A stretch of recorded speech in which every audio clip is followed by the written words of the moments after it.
Welcome to the source. The source. Source.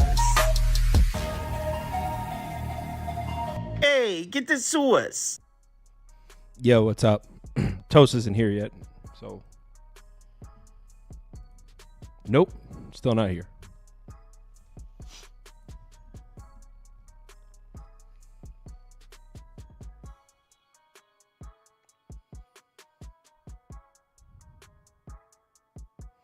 Cowboys are blitzing him every play. Good play. Okay, Fields. Okay, Fields. Yeah, Padres beat down, right?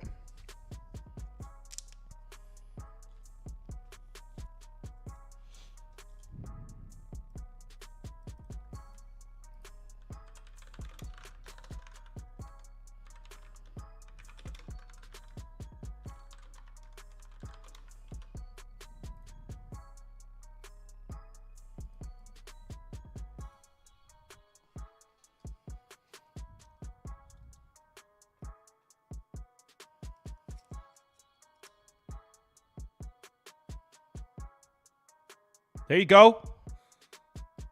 Get out of bounds, Pickens. I don't trust you not to fumble, bro. That's a late hit. There it is. Tack on 15. Tack on 15. Or half the distance to the goal, I should say.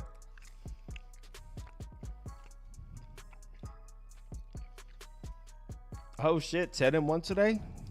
Glad to hear it. Yeah, Mets and Phillies. What a freaking baseball game. Holy shit.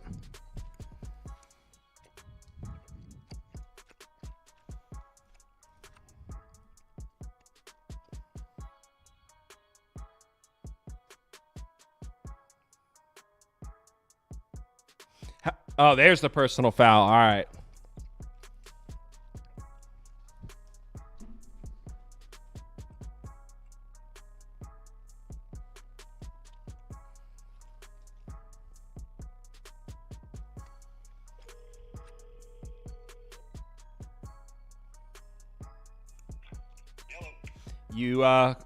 I'm live. You're on speakerphone right now. Are you joining me? Oh shit! Sorry, no.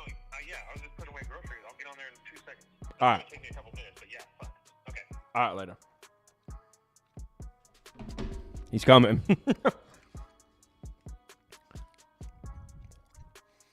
All right, Najee. Fight for a couple there. Appreciate it, Jordan. Yeah, I mean, Sunday night is my night to sleep.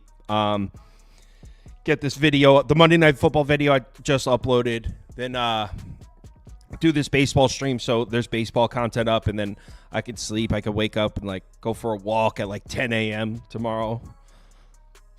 Monday's a nice day. Don't really love to the football game though. All the injuries make it weird. Touchdown. Touchdown. Let's go. Fryermuth. You guys remember how good he was at Penn State? He's like the best college tight end I've seen.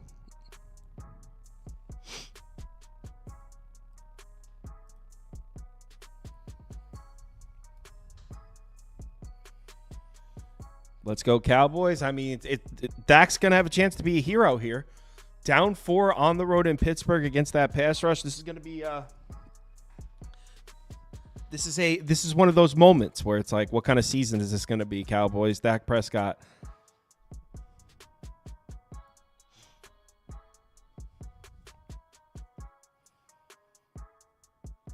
$17-13 Steelers.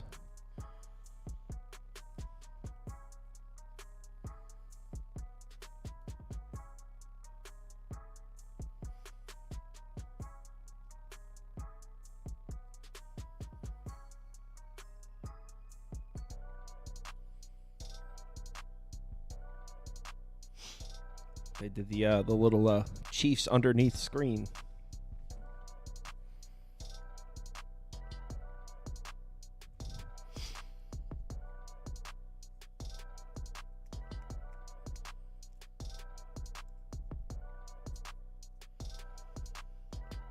Am I a Devils, Rangers, Islanders fan?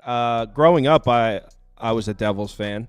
I guess I'm still a Devils fan, but I don't really follow it that closely. I would like to. I would like to follow hockey. The problem is it's on when hockey's on. I mean, there's NBA and college basketball, and I barely have time. I don't even have enough time to follow all the college basketball I'd like to. So.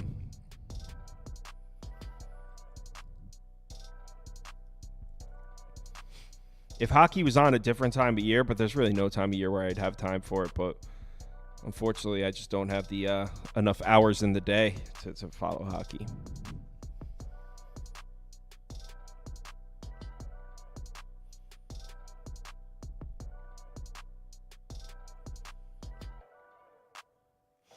How many games you watch at a time?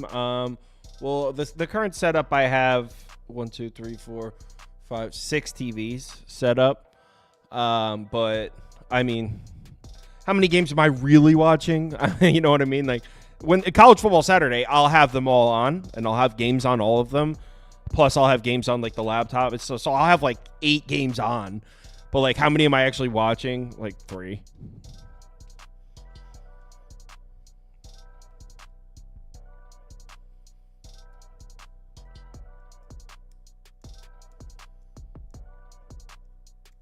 Hockey's good betting on player props. I don't think I've ever placed a hockey player prop before. Well, like shots on goal, goal scorers, that type of work. All right, Dak Prescott, this is your moment, brother. Mets might win it all. Honestly, today was a tough one. We had the lead. I mean, game 3, I'm not scared of Nola, and Manaea's been a beast. So, I mean, Mets got to take game 3.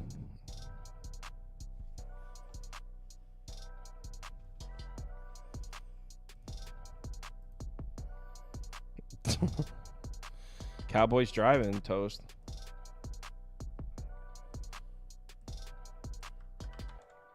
I took the Steelers money line 10 days ago when the injuries were announced. I got it at Pick'em. So I was holding all kinds of CLV. So I just need the Steelers to win here. But yeah, we're just gonna go through both baseball games, and honestly, this first one, you're not doing it, are you? First 5. You're taking Cleveland. Oh, you're taking the No, Tigers. Tigers. Oh, Yeah. I was talking about you're not taking Cleveland. That's what I was talking I thought you were saying you're not doing it again and taking the Tigers after they. No, I mean, Scooble's on the mound. I thought you were going to try to be like contrarian and take Cleveland. No, I do think that Cleveland full game would have some value. Like, there's no, I don't think that anybody can really argue that with the way that their bullpen is, but you can also argue that that Cleveland. I mean, I think that the all that value. We'll start over with the first game. They had one really big inning in the first inning. They get out and they score 5 runs in the first inning. And then they really didn't do much the rest of the game. I know they tacked on a couple extra runs late that really didn't mean anything. But again, I'm not at a point where I feel like Cleveland is head and shoulder. The Cleveland offense, is head. I don't think there's a point. I don't think they're head and shoulders above anybody.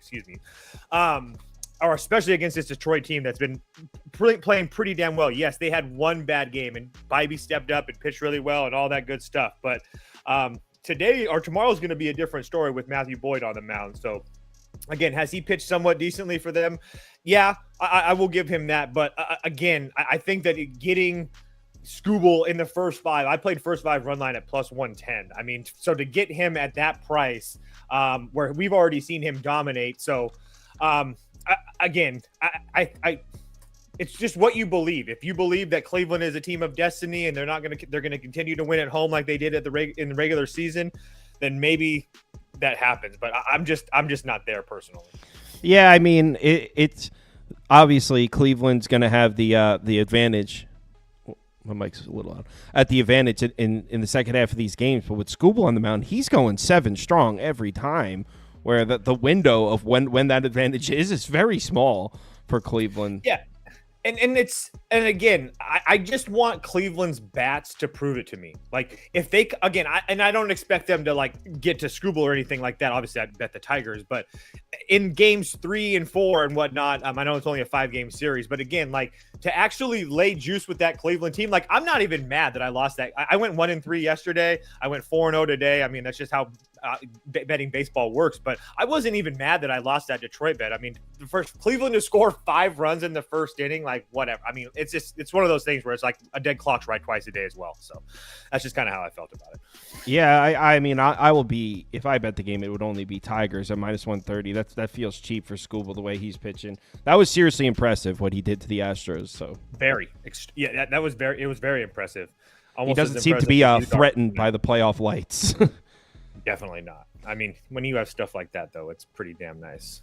Yeah. So, all right, let's move on to the second game. This will be a quick one. I don't like this like 2 games a day type of thing. Like I get it, I guess, for TV and whatnot, but man, Well, I mean, they have travel days. No, I know, I get that, but I'm just saying, like, it would be that hard to line up so we get 4 games of baseball every other day or whatever. The only way to do that would be all 4 teams are off and then have one day with no baseball where they all travel. I think I would do that. That 4 games a day? I mean, I don't know. I guess it doesn't. Ratings are probably much better with 2 games a day. I would imagine, but I really don't know. I would imagine, yes. Royals on the road in Yankee Stadium. I mean, it's lefty. I mean, the Yankees lineup not as effective against left-handed pitching, right? Reagan's looked really good against Baltimore. I'm pretty sure he also pitched on the. Yeah, he did pitch on the road in Baltimore and blanked them. +128. Verdon hasn't been that good. Yes, I have a full unit on the Royals first 5 money line at +120. Just the first 5? Just the first 5. I want to isolate that matchup against Rondon. I guess so. Again, I think that Cole Reagans is a guy that I trust, and I've preached this about this Yankees team for a couple months now.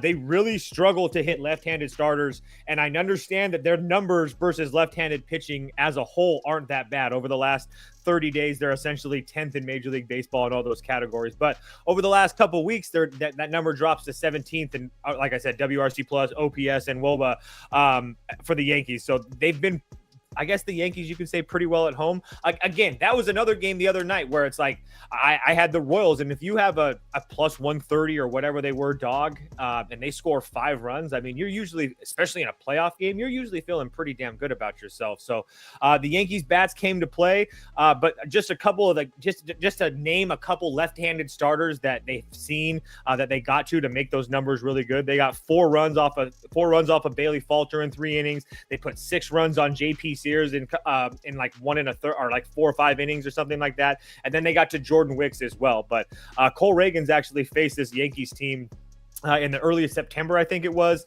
and he went 6 innings, only gave up 2 runs. So again, I'm not a big Cole Reagans guy, but at the same time that he's proven to me this year that he can start and he can pitch on the road as well. His full season road numbers: 287 ERA, just a WHIP just above 1, and an xFIP at 355. So those numbers actually get even better in his last 6 starts as well. So I think that he has a young arm. I don't really worry about him getting tired. I do worry about some of these guys getting tired as these series go on. But again, I trust the Royals bats after what I saw. They were able to manufacture some runs. I will give you that if anybody's listening to this and saying, well, Toast, the Royals haven't done absolutely anything off of left-handed pitching as well. Absolutely right. 100%. But again, I still think that you're getting plus money and at best a coin flip. Rondon hasn't been very effective lately. Again, had really good starts against like Oakland and Colorado, but the Nationals got to him. I mean, he looked good against Texas, but I mean, this Royals team got 2 runs off of him the last time they seen him in early September as well. His last 3 starts, Pittsburgh, Oakland, and Boston, all 3 of those teams have been essentially dead for months now. I need Rondon to prove it to me. So yeah, like I said, I have a full unit on KC first 5. I'm more than happy to go to Warrior. Well, if you look at the whole game through this lens, obviously Cole Reagans is better than Rondon. The Cowboys are about to win, by the way. Down to the 3-yard. I would lean under in this game as well. Well, Cole Reagans has the advantage over Rondon. He's been better. The Yankees' bats are better, but against lefties, neither of them are very good. But Yankees obviously still have the better bats. But the Royals have the bullpen advantage too. So a plus 128.